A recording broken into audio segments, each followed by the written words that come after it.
হরে কৃষ্ণ। আজ আমরা জানব ভগবানের কাছে কি প্রার্থনা করা উচিত। ভগবানের কাছে আমাদের প্রার্থনা করা উচিত যে আমরা যেন তার শ্রীচরণে অহৈতুকী ভক্তি লাভ করতে পারি। তার শ্রীচরণে সেবা করার সুযোগ যেন জন্ম জন্মান্তরে লাভ করতে পারি। এখন অনেকের মনে প্রশ্ন, ভগবান শ্রীকৃষ্ণকে চাইব না শ্রী চৈতন্য দেবকে চাইব? ইনাদের মধ্যে কোনো পার্থক্য আছে কি? এর উত্তরে বলা হয়েছে, বজেন্দ্র নন্দন যেই শচীসুত হইল সেই, বলরাম হইল নিতাই।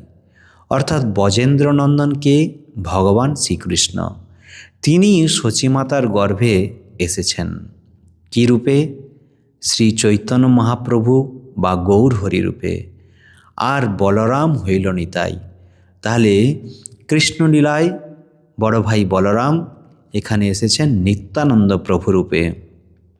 তাই শ্রীকৃষ্ণই শ্রী চৈতন্য মহাপ্রভু রূপে অবতীর্ণ হয়েছেন। তবে শ্রীকৃষ্ণ শুদ্ধ ভক্তি শিক্ষা দেওয়ার জন্য ও স্বয়ং ভক্তিরসের অপূর্ব মাধুর্য আস্বাদনের জন্য শ্রী চৈতন্য মহাপ্রভু রূপে অবতীর্ণ হয়েছেন।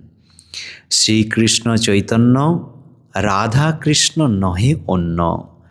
ভক্ত ভগবানের সেবা করে কী প্রকার আনন্দ লাভ করে তা জানাবার জন্য ভগবান শ্রীকৃষ্ণ ভক্ত শ্রেষ্ঠ শ্রীমতী রাধারানীর অঙ্গকান্তি ও ভাবকে গ্রহণ করে শ্রী চৈতন্য রূপে আবির্ভূত হয়েছেন।